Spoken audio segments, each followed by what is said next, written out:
Salve a tutti cari lettori, benvenuti o bentornati qui sul canale. Oggi nuovo appuntamento, o meglio secondo appuntamento con una rubrica che la scorsa volta ha riscosso un particolare successo, ovvero Paesi che vai, letture che trovi. Un po' di tempo fa vi avevo chiesto infatti su Instagram di scegliere la nostra prossima destinazione. Le opzioni erano Parigi e Roma e per un solo voto oggi andremo a Paris! Vive la France!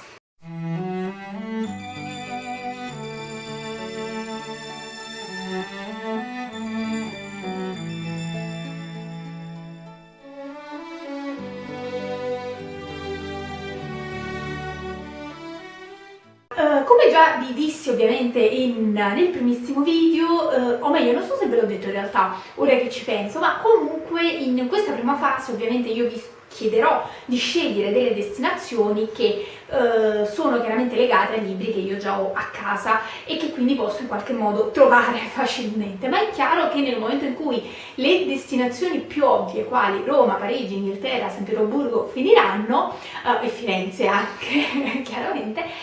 diciamo che questa rubrica sarà sempre in continua evoluzione, nel senso che magari anch'io cercherò di scegliere delle destinazioni, o meglio di scegliere dei libri ambientati magari in contesti geografici per me poco noti, così poi da potervene ovviamente parlare. Ma premessa a questo video, ovviamente location nuova, come già vi ho detto nei video precedenti, quindi già sapete il perché, e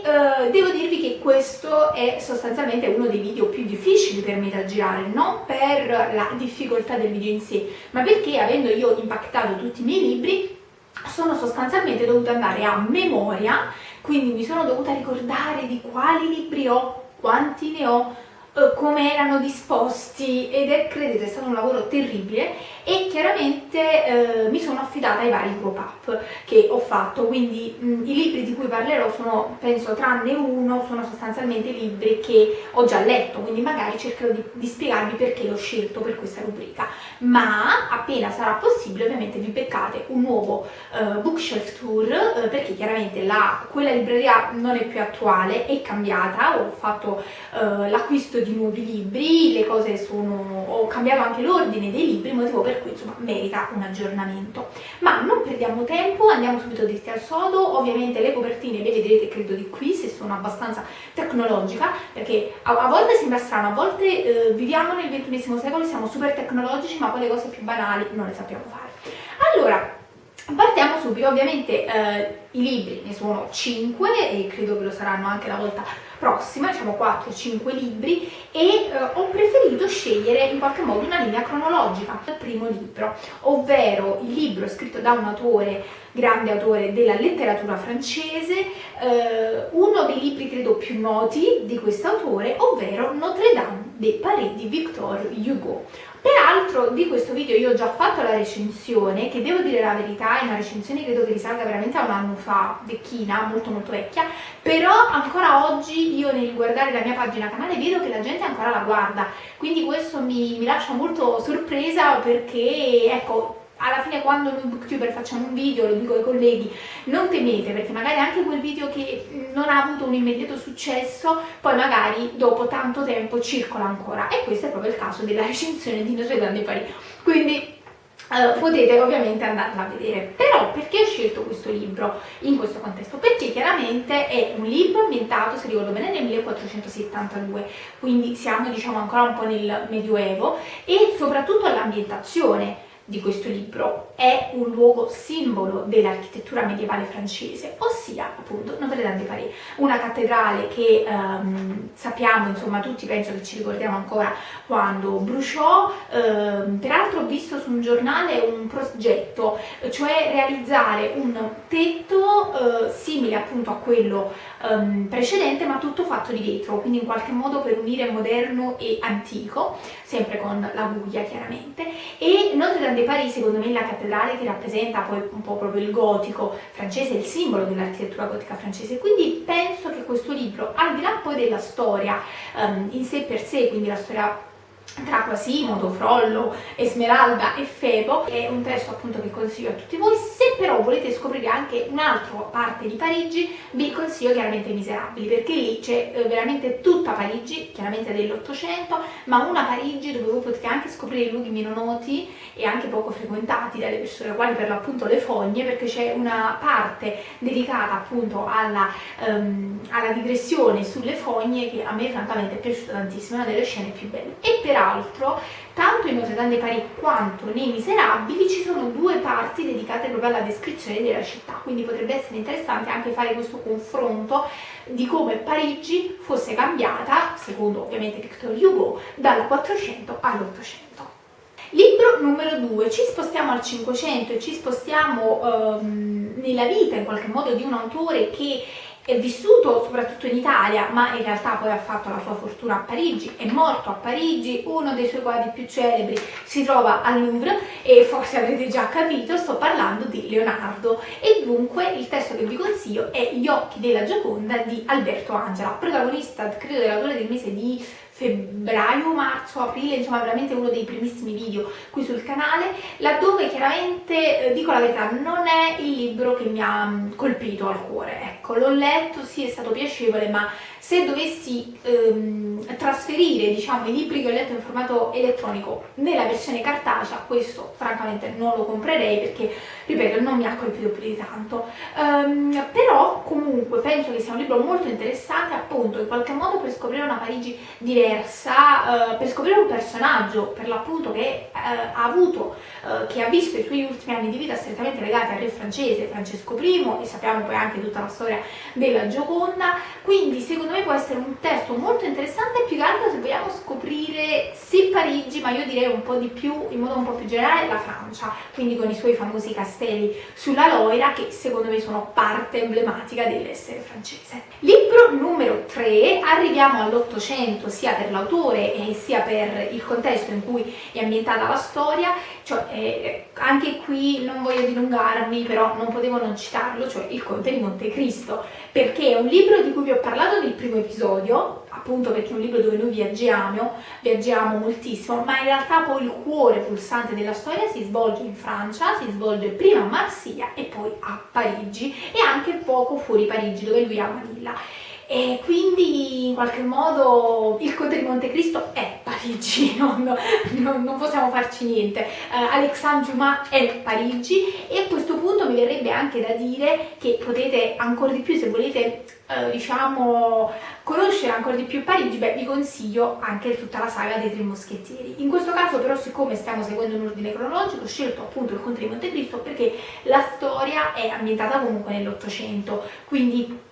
diciamo che il protagonista lo vedevo appunto molto calzante con il contesto storico. Tralasciamo poi il fatto che io ovviamente adoro Il Conte di Montecristo, adoro Alexandre Dumas, e ho anche scoperto che in un comune francese, di cui però adesso non mi ricordo il nome, dove praticamente era il comune originario di Alexandre Dumas, c'è il museo e c'è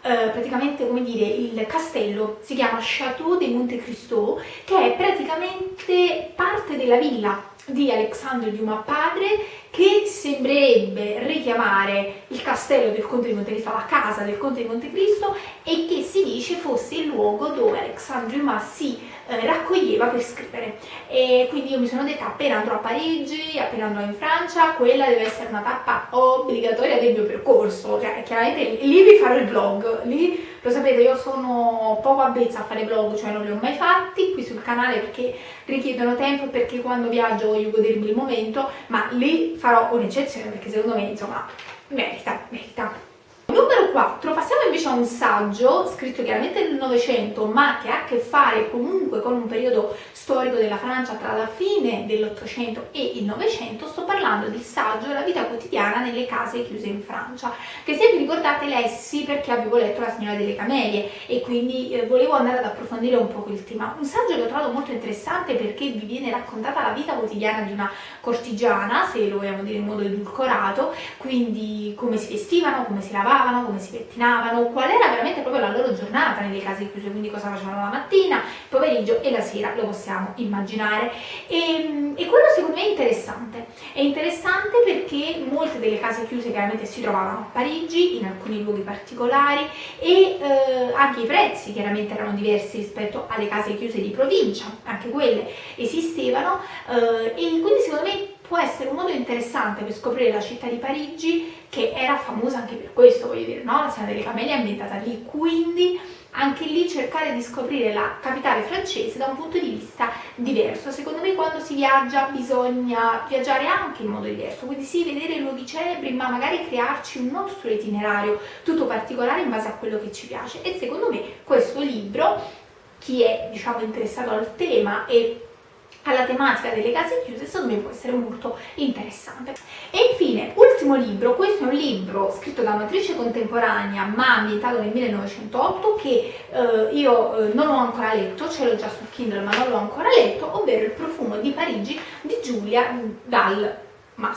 Questa volta spero di averlo pronunciato bene. Siccome è un testo uscito da poco, che io però non ho ancora letto, vi voglio leggere la trama e del perché l'ho scelto. Allora, Francia 1908, Isabelle Bournet è nella sua stanza con una valigia in mano, pronta a partire alla volta dell'Italia. Ha 20 anni e da 12 è a servizio, da quando la madre è morta, assassinata nella loro casa alle porte di Parigi.